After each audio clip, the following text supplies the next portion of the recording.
Buenos días a todos. Antes que nada quería agradecer enormemente a Juan Giovanna y Gustavo Coa por haberme invitado a participar en este interesante curso universitario de actualización en cáncer de páncreas de la Universidad de Buenos Aires, en junto con el programa franco-argentino para la investigación y la educación en cáncer de páncreas. Gustavo, quiero pedirte disculpas por el título que he puesto a la presentación, El páncreas y la historia de la cirugía, porque el desarrollo del conocimiento del páncreas está muy ligado al desarrollo quirúrgico en general. Pasando a una breve introducción en forma de presentación. Soy Carlos Teisedú, cirujano visceral au CHU d'Angers y au Centro Hospitalario de Haute-Anjou, franco-argentino. Mi formación empezó en el Hospital de Clínicas en la ciudad de Córdoba y los vientos me trajeron a Francia, donde desarrollo esta actividad en el servicio de cirugía. Desde un comienzo estuve muy entusiasmado y ligado al páncreas, sobre todo a la fisiología pancreática, desarrollando una fístula externa en los perros para el trabajo del jugo pancreático. Luego me trasladé a Marsella en el servicio del profesor Sarles y más tarde directamente a la cirugía visceral. Trataré de presentarles a ustedes la historia del páncreas, esta glándula fascinante que ha fascinado durante siglos a muchos cirujanos, en general jóvenes, y con mucho interés en el desarrollo de la patología y el conocimiento de esta glándula. Por una cuestión de didáctica, he separado periodos, fundamentalmente 3 periodos en la historia del páncreas, y lo he representado como un semáforo, dado que el primer periodo, el periodo inicial de aprendizaje sobre la glándula, es un periodo muy largo, de muchos siglos, y representa esa inquietud que uno tiene frente al semáforo en el auto con la luz roja que nunca pasa para darnos el paso y desarrollar nuestra actividad. El segundo periodo es un periodo muy corto, que es como ocurre en general la luz naranja, permitiendo el pasaje definitivo a la marcha. La luz verde, que es el tercer periodo de la cirugía actual, y la que yo llamo periodo de cirugía oncológica y sobre todo tratamiento adaptativo. Bueno, la historia de la anatomía del páncreas pareciera comenzar unos 300 años antes de Cristo en la escuela de Alejandría. Lamentablemente no hay muchos registros porque, como ustedes saben, Alejandría se incendió y partieron en ceniza mucha información. Sin embargo, sabemos que en el segundo siglo antes de Cristo, Rufos, anatomista y cirujano de Efesos, llama a esta glándula como páncreas, de una palabra derivada del griego, pan, todo, y creas carne, porque no encuentra formación cartilaginosa ni ósea. Mucho más tarde, ya en nuestra era, en los años 130, Claudio Galeno la identifica como una glándula protectora de los principales vasos sanguíneos que están en el abdomen posterior, y habla de una glándula abdominal, ya que gustó el jugo pancreático y lo relaciona con las glándulas salivales. Pasando el tiempo, y tenemos que esperar al siglo XVI para tener una descripción bien precisa y ampliada de la glándula, realizada por Andrea Vesali y Bartolomei Eustacchi. En 1642, Johann Wirsum, alemán emigrado a la Facultad de Padua, describe anatómicamente el conducto principal del páncreas.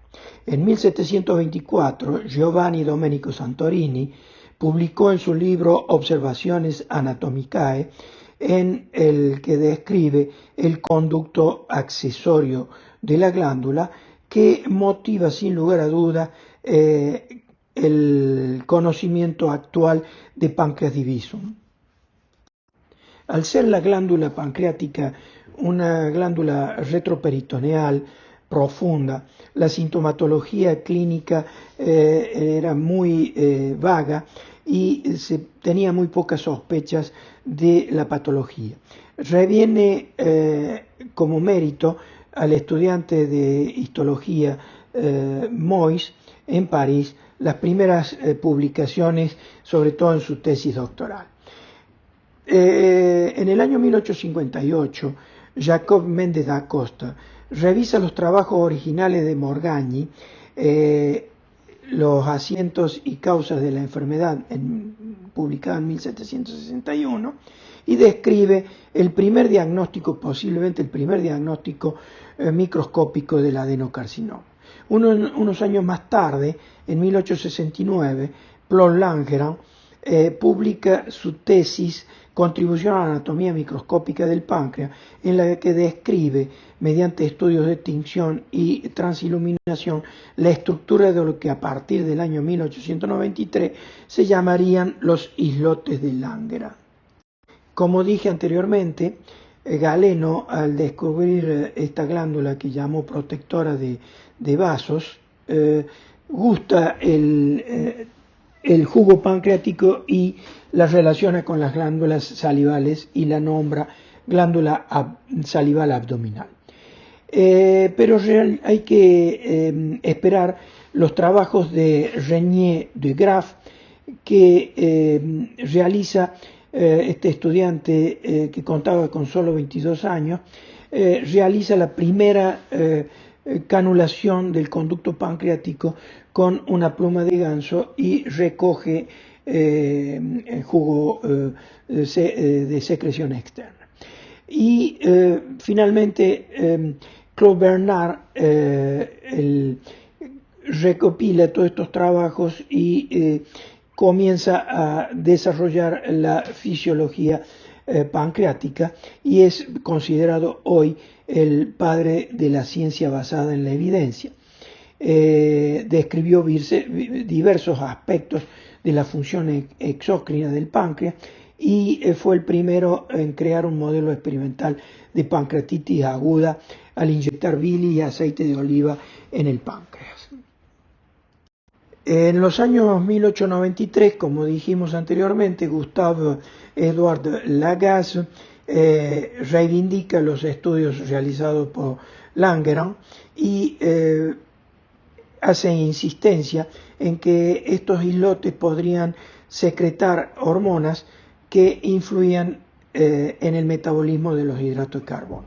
Pero hay que esperar al año 1921, cuando Frederick Grant Banting, cirujano ortopédico en Toronto, y Charles Everett Best, estudiante de la universidad, logran aislar y purificar en perros esta sustancia y la utilizan por primera vez en un tratamiento en un niño de 13 años que sufría diabetes tipo 1. Este paciente sobrevivió 14 años y fallece de una neumopatía como complicación de un accidente de moto.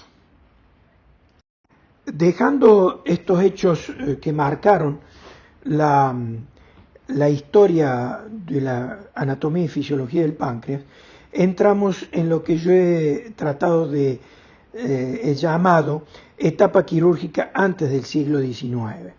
La cirugía en esa época se encontraba en la infancia de la cirugía. La cirugía abdominal era poco frecuente porque tenía más del 80% de fallecidos. Y los pocos cirujanos eran considerados como simples artesanos, muy por debajo del mérito que tenían sus colegas universitarios. En Europa, estos artesanos se alinearon en el sindicato y el gremio de los barberos. Estos barberos, cirujanos, eran muy hábiles con el cuchillo y realizaban gestos menores, casi siempre superficiales. Hay que esperar al año 1554, cuando Ambroise Paré es nombrado por el rey cirujano de la Facultad de París y considerado como el padre de la cirugía francesa, dado que abandona los métodos de cauterización con pólvora o con aceite caliente y realiza las primeras ligaduras arteriovenosas. Como dijimos, las grandes cirugías abdominales eran las indicaciones de último recurso, dado a la falta de anestesia, el gran dolor y sobre todo como la alta tasa de mortalidad por infección postoperatoria. Motivos que condicionan en esa época un gesto rápido sin tener en cuenta la calidad de la técnica quirúrgica. Teniendo en cuenta lo dicho anteriormente, reivindicamos a von Mikulicz, más conocido por el drenaje abdominal de Mikulicz y sobre todo por el aparato endoscópico rígido orofaringio. Él elabora en la década del 70, 1870, tres barreras para la cirugía pancreática. La primera, su ubicación anatómica posterior. Segunda barrera, un diagnóstico de adenocarcinoma difícil para la época. Y tercero, teniendo en cuenta la importante morbilidad de la cirugía abdominal, dado a las limitaciones en la atención perioperatoria, el control de la infección postoperatoria y la limitación de la época para hacer aportes hídricos y sanguíneos. En el año 1842, un cirujano rural, Crawford Long, utiliza por primera vez el éter como anestesia. Pero el método es popularizado a partir del año 46 con el anestesista William Morton y el cirujano John Warren. Una de las barreras de Mikulicz era la infección postoperatoria. Entonces, en el año 1867, Joseph Lister, siguiendo los resultados preliminares de Louis Pasteur con fermentación, Lister, para controlar los microorganismos del aire, vaporizaba con fenol el instrumental, las heridas y la vestimenta quirúrgica. Con esto se consigue una disminución de la tasa de mortalidad postoperatoria al 15%. En la progresión de la historia de la cirugía pancreática, lo que podríamos estar llamando descubrimientos previos a la cirugía mayor, tres hechos son fundamentales para poder avanzar en este tipo de cirugía. El primero, que ya lo habíamos mencionado, es en 1922 con Frederick Banting y Charles Best el descubrimiento de la insulina, que permitió equilibrar la diabetes ligada a la patología pancreática. El segundo hecho, en el año 1929, Heinrich Damm descubre la vitamina K como participante en la cascada de la coagulación. Fue sintetizada por Doisy y disponible a partir de 1939, y veremos cómo influye en el cambio de la cirugía mayor.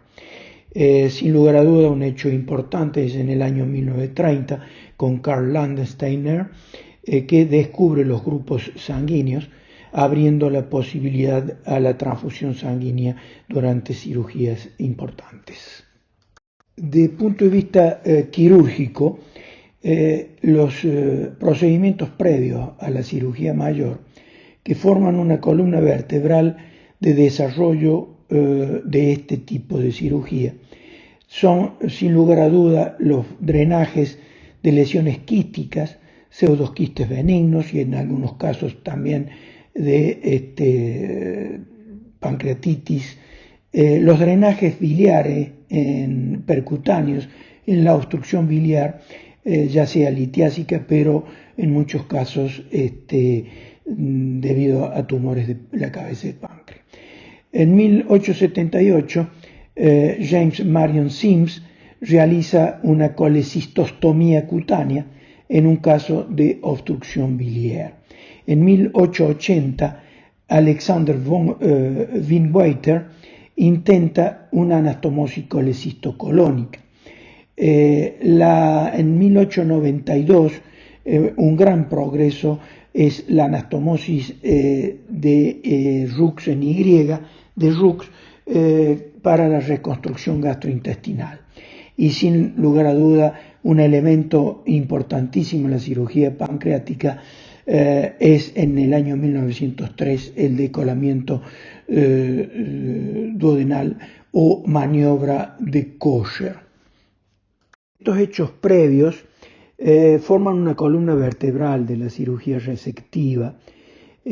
Por ejemplo, la primera se atribuye a Friedrich Trendelenburg, la primera resección de un tumor sólido de páncreas a nivel distal que implicó la esplenectomía por una PLE durante la cirugía. En el año 1886, Nicolas Sen expresa en su monografía las condiciones más favorables para la extirpación se encontrarían en la enfermedad localizada en la cola de páncreas. En 1898, Alessandro Codivilla, cirujano de Imola, se pareciera ser que realizó la primera resección de la cabeza del páncreas y duodeno con reconstrucción mediante colecistoyeyunostomía, ligadura del colédoco y gastroyeyunoanastomosis en Y de Rux.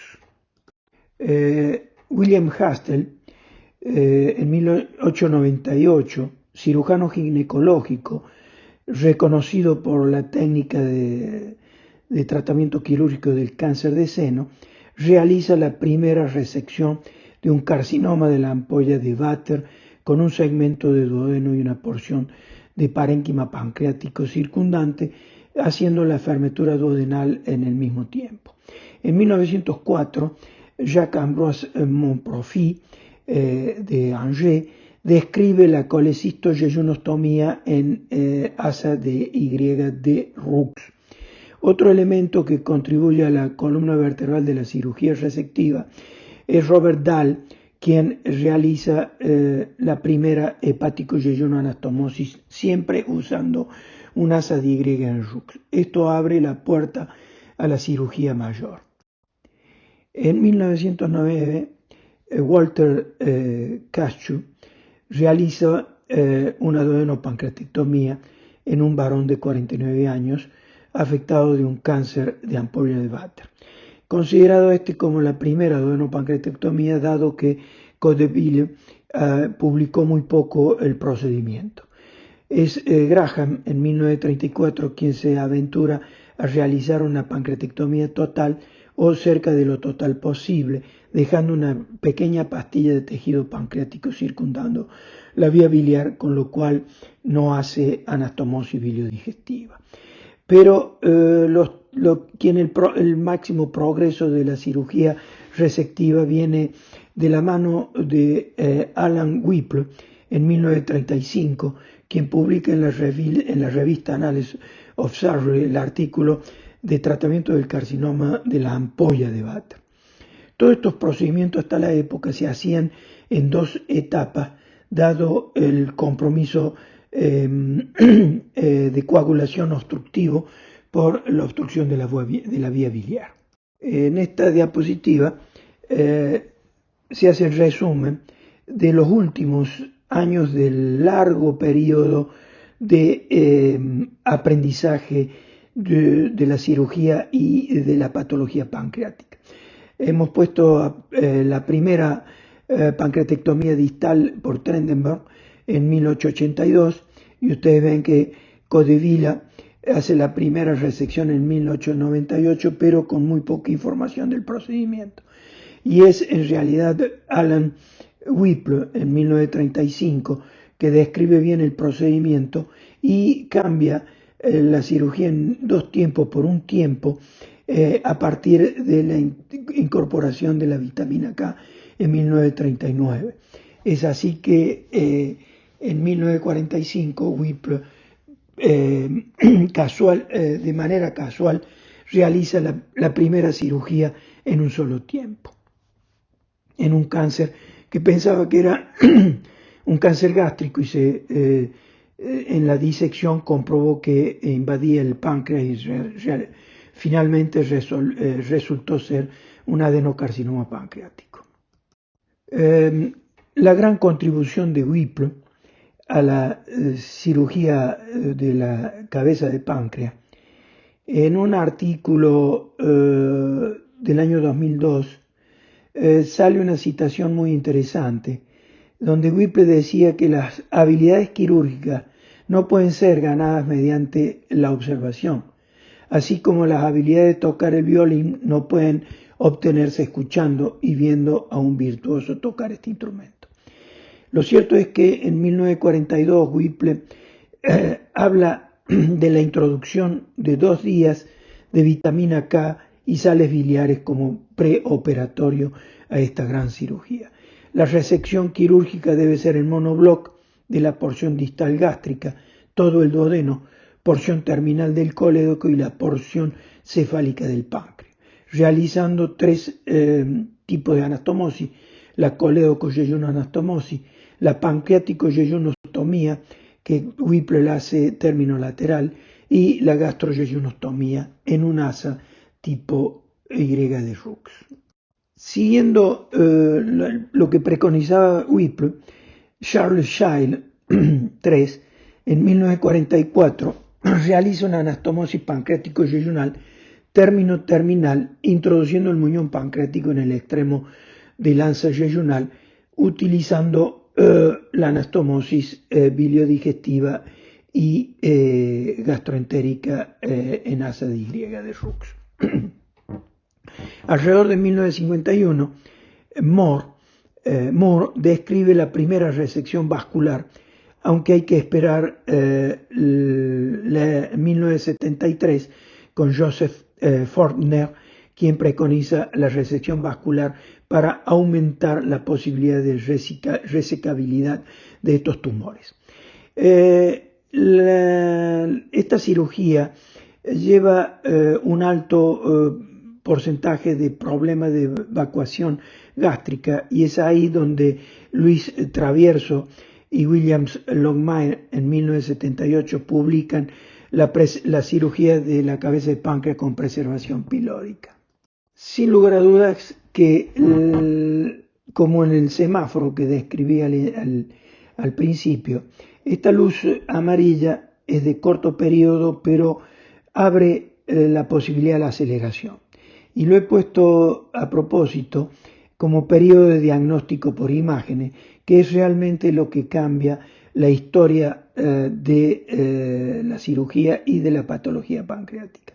Hasta los años 80, el diagnóstico por imagen de la patología pancreática eran por signos indirectos, como por ejemplo la deformación del marco duodenal por una masa cefálica, sin poder hacer gran distinción entre una masa sólida y una masa líquida, la compresión gástrica o de colon transverso por invasión tumoral, pero sin lugar a duda lo más frecuente que se veía en la época era la dilatación de la vía biliar intra y extrahepática con una vesícula biliar palpable no dolorosa.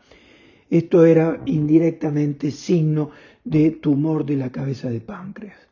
La evolución tecnológica se realiza por etapas, logrando hechos muy importantes, como por ejemplo en 1971 Creutzfeldt introduce en ecografía la gama de grises. Esta escala de grises permitió la identificación de lo sólido líquido y hizo que la ecografía se popularizara en el diagnóstico clínico. En 1989 se desarrolló los primeros tomógrafos helicoidales, logrando el movimiento continuo del tubo explorador y de la mesa que contiene al paciente, logrando imágenes muy interesantes.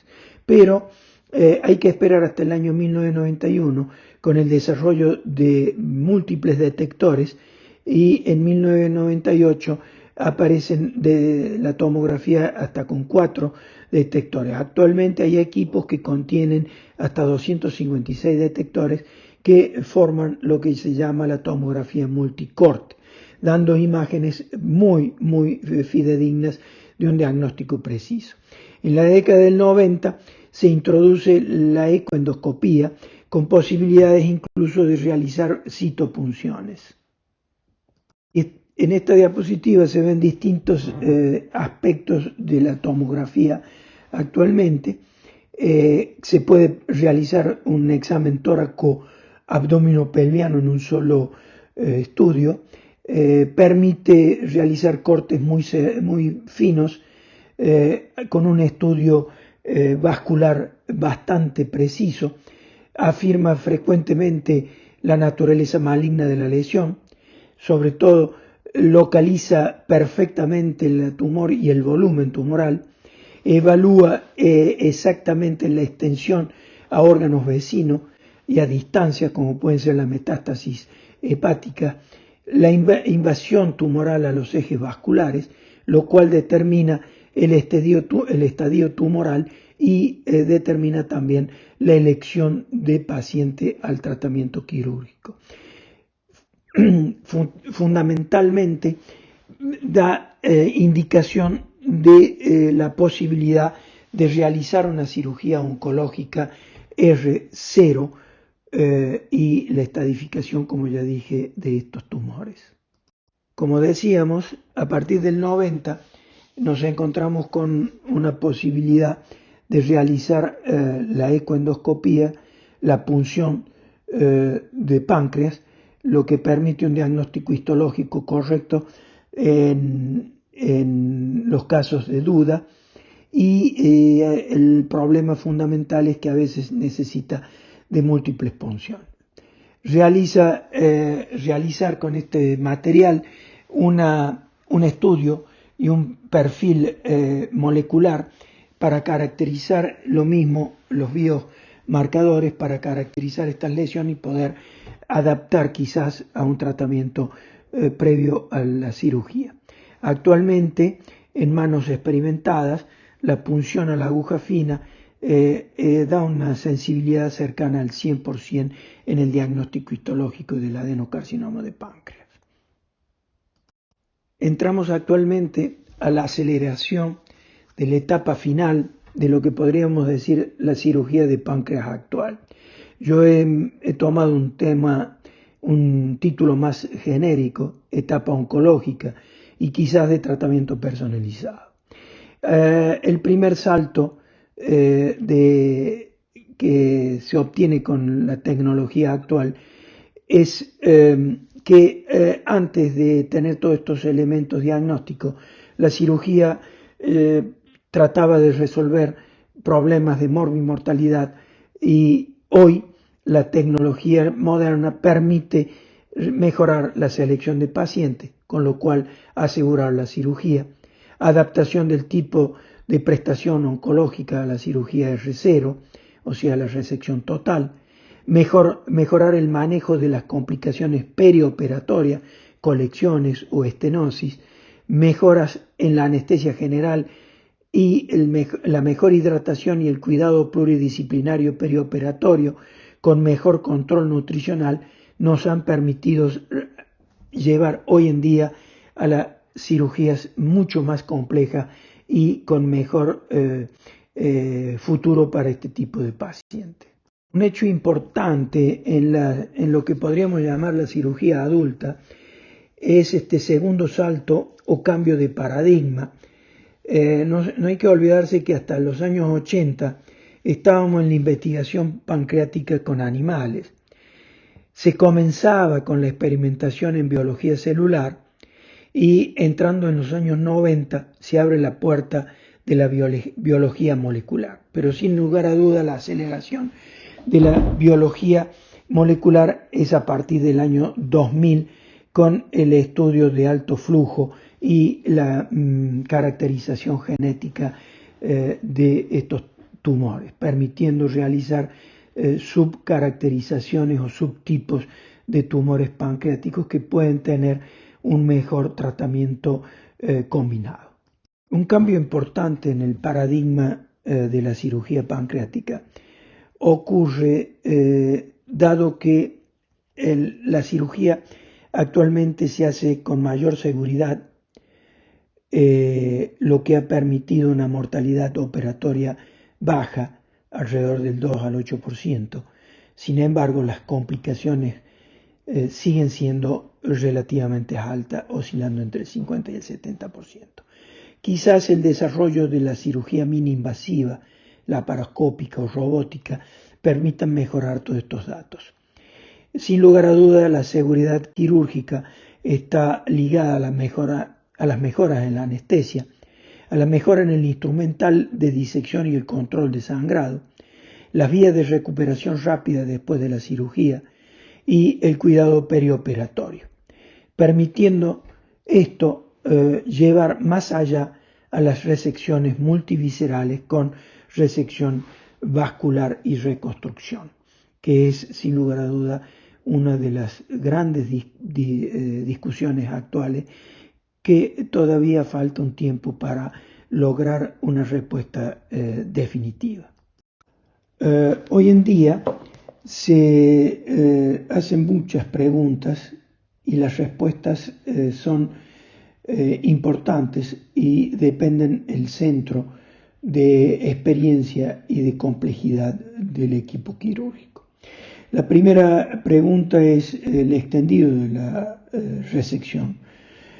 Pancreatectomía parcial, en el caso del tumor localizado, o inetotalización de la pancreatectomía.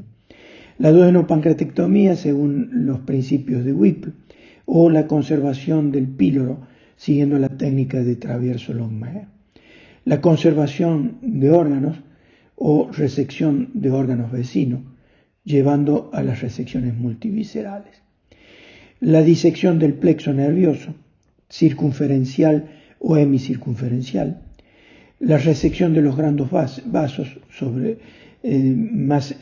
teniendo en cuenta el eje portal, que ustedes ven la posibilidad de hacer resecciones en los distintos tipos de invasión tumoral. La resección del mesopáncreas y la disección primero de la arteria mesentérica superior. Creo que la cirugía de páncreas se ha hecho muchas preguntas y se ha adaptado a las situaciones que generaban estos gestos quirúrgicos. Por ejemplo, en 1988, Andrew Barshaw describe la pancreatectomía izquierda con conservación del vaso, realizando la resección de los vasos esplénicos y dejando solamente la irrigación esplénica por la vascularización gastroesplénica. Esto trajo una posible complicación de infarto esplénico. Entonces, Wataru Kimura, en el año 1996, presenta una posibilidad de resección esplénica conservando los vasos esplénicos. Esto es la importancia que tiene la adaptación del cirujano a este tipo de cirugía. Siguiendo la cirugía de adaptación, en los tumores con gran invasión de órganos vecinos que probablemente eran irresecables y después de un tratamiento se volvieron con posibilidad de resección, el cirujano se adaptó a hacer cirugías multiviscerales y adaptó la operación de Appleby cirugía gástrica a la cirugía pancreática. Pero lo más importante de la adaptación quizás es lo que se podría llamar la cirugía preventiva de lesiones potencialmente malignas. Es el caso típicamente de las TMP, las PAN-IN y el carcinoma in situ. Todo esto está en ebullición, con muchas preguntas y respuestas que necesitan de trabajos más exhaustivos para poder dar una conclusión definitiva. Otro cambio importante en el paradigma quirúrgico es el tratamiento multimodal. Actualmente, el adenocarcinoma de páncreas es considerado como una enfermedad sistémica, aún en un estado precoz.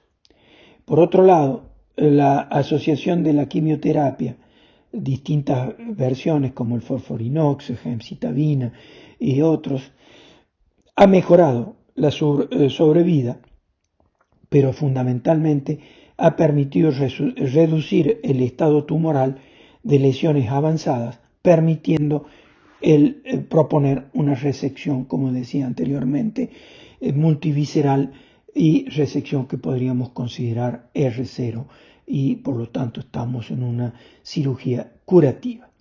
Este tratamiento multimodal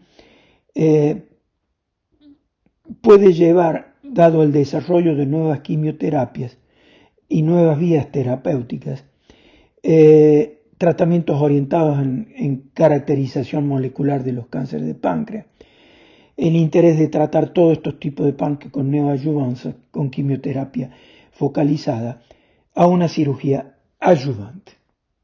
Para terminar, la cirugía del páncreas hoy, mucha discusión, pero se acepta actualmente que el margen de resección debe ser igual o superior a 1 milímetro de la zona tumoral para poder hablar de resección R0, con lo cual podemos evidenciar que hubo muchas cirugías llamadas R0 que eran R1.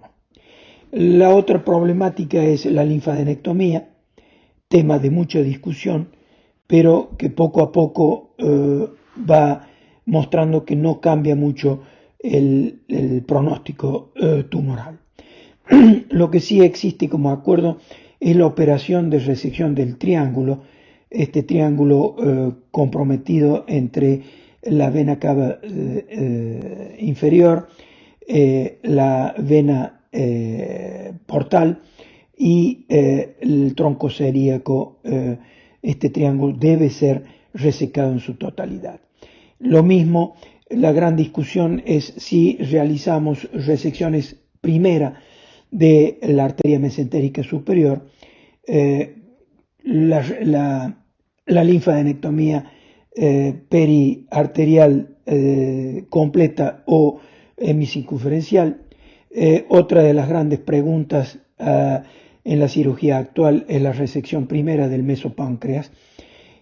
Las resecciones vasculares están al día con cirugías mucho más agresivas y reconstrucciones compatibles con un postoperatorio relativamente simple.